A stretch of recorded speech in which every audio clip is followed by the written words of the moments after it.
আমরা মত প্রকাশের স্বাধীনতা চাই।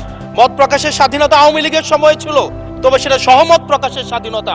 এই সংসদ গঠিত হওয়ার পর থেকে আজকে পর্যন্ত 9টা ঘটনা ঘটেছে যেখানে মত প্রকাশের জন্য আজকে বাসা থেকে তুলে নিয়ে আসা হয়েছে। মাননীয় স্পিকার, মোহাম্মদ আবুল হাসনাত, সদস্য কুমিল্লা 4।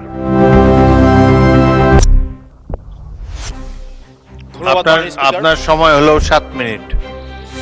ধন্যবাদ মাননীয় স্পিকার।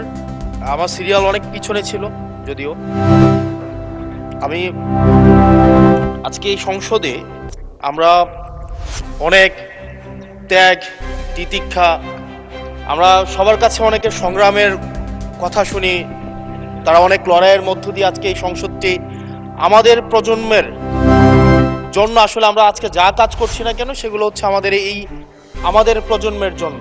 আপনারা যে কাজগুলো করছেন, যে দায়িত্বটা নিয়েছেন, এই দায়িত্বের ফলভোগী বা সুবিধাভোগী কিন্তু আমাদের এই প্রজন্ম।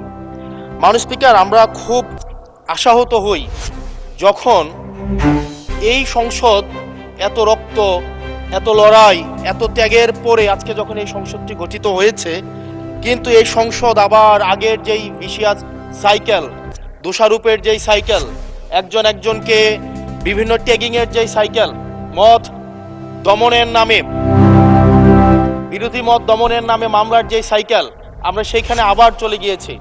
ক্যাম্পাসগুলো আবার আনরেস্টের দিকে যাচ্ছে, অস্থিতিশীল পরিবেশ সৃষ্টি হচ্ছে, বিরোধী দল মত দমনের জন্য মামলা করা হচ্ছে, প্রতিমন্ত্রীকে ফেসবুকে লেখার কারণে বাসা থেকে তুলে নিয়ে আসা হচ্ছে, হুইপকে সমালোচনা করলে বাসা থেকে তুলে নিয়ে আসা হচ্ছে।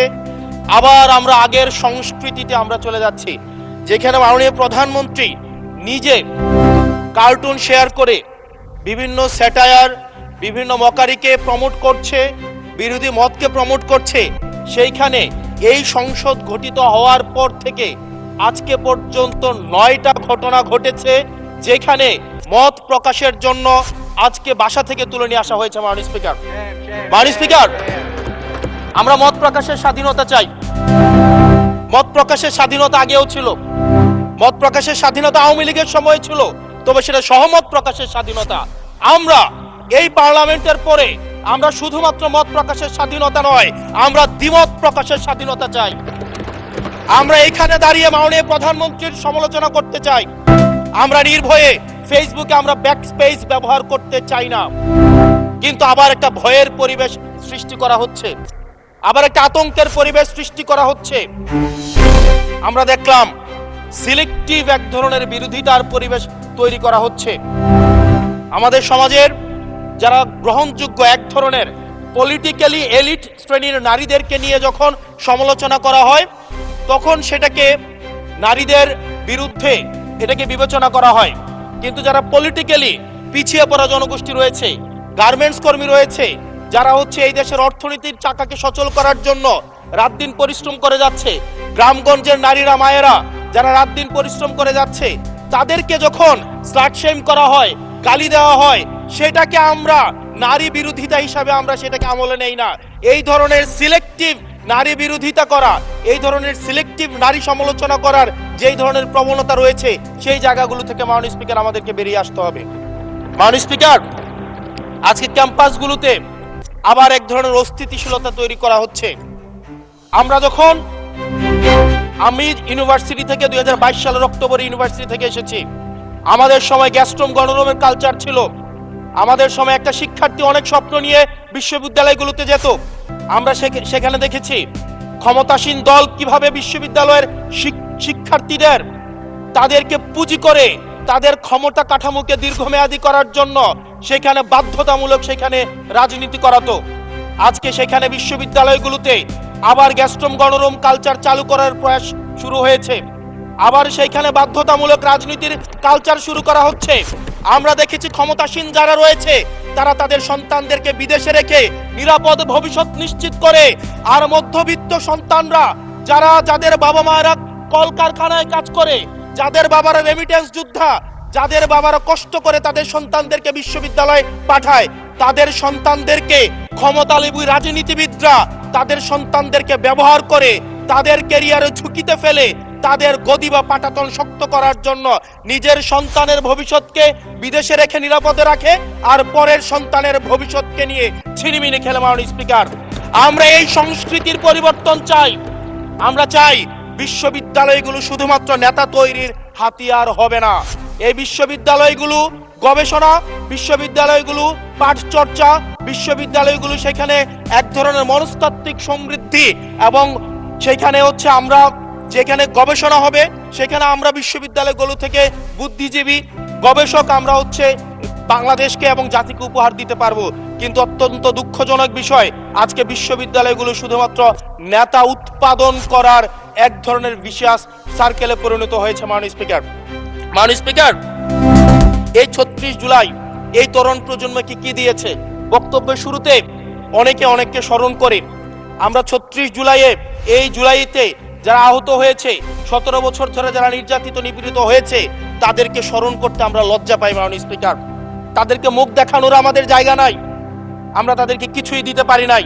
আমরা একটা কাঠামোগত পরিবর্তনের জন্য আমরা আজকে এই সংস্কার, আমাদের কাঠামোগত পরিবর্তনের জন্য আজকে আপনাদের এই লড়াইটা ছিল, এই সামগ্রিক হাউজের লড়াই ছিল। আমি চ্যালেঞ্জ করে বলতে পারি, যদি 2009, 10, 11, 12, 13, 14 সালে আমি সংসদে বসে কিছুক্ষণ আগে আমি 2009 সাল পরবর্তী থেকে 12 সাল পর্যন্ত যেই সংসদের যে বিতর্কগুলো ছিল, আমি বিতর্কগুলো পড়ার চেষ্টা করছিলাম। মাননীয় স্পিকার, যদি আজকে এটা 2014 সালের সংসদ হতো, আর যে সংস্কার প্রস্তাবগুলো এই পাশ থেকে দেওয়া হয়েছে, ঐকমত্য কমিশন থেকে দেওয়া হয়েছে, এই সংসদের একজনকেও খুঁজে পাওয়া যেত না যে এই সংস্কারের বিরুদ্ধে অবস্থান নিত। আজকে মানবাধিকার কমিশনকে ল্যাপস করে দেওয়া হয়েছে। মানবাধিকার কমিশনকে ল্যাপস করা হয়েছে, বারবার করে বলা হচ্ছে আরো শক্তিশালী ভাবে হচ্ছে মানবাধিকার কমিশন নাকি উত্থাপন করা হবে। আজকে পুলিশ সংস্কার কমিশন, আজকে অর্ডিন্যান্স সেখানে বাতিল করে দেওয়া হয়েছে, বলা হচ্ছে আরো পুনর্বিবেচনা সাপেক্ষে সেখানে হচ্ছে এই সংসদ উত্থাপন করা হবে।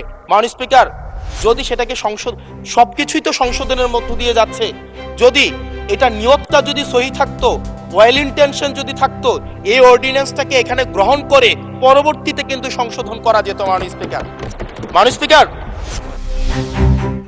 মাননীয় সদস্য, আপনার সময় 2 মিনিট বাড়িয়ে দেওয়া হলো, 2 মিনিটে শেষ করুন। Thank you. মাননীয় স্পিকার, আজকে সরকারি দল, বিরোধী দল, এই সরকারি দল এবং বিরোধী দল একটা আপেক্ষিক বিষয়। আপনারা এই পাশে ছিলেন, এখন সময়ের পরিক্রমায় এই পাশে গিয়েছেন, আমরা এই পাশে আছি। যদি জনগণ চায়, আমরা যদি মানুষের ম্যান্ডেট নিয়ে এগিয়ে যেতে পারি, তাহলে সময়ের পরিবর্তনে এই সিট পরিবর্তন হবে। আমি আপনাদের সবাইকে আহ্বান জানাবো, প্রজন্মের ভাষাকে অনুধাবন করার চেষ্টা করুন। এটা আমি আমার নিজেকেও বলবো, প্রজন্মের ভাষাকে পড়ার চেষ্টা করুন। আমাদের প্রধানমন্ত্রী যিনি আছেন, মাননীয় প্রধানমন্ত্রী, ওনার সন্তান যেই প্রজন্মের, আমরা একই প্রজন্মের, আমাদেরকে ধারণ করার চেষ্টা, আমি চাইবো আপনারা সবাই আমাদেরকে ধারণ করার চেষ্টা করবেন।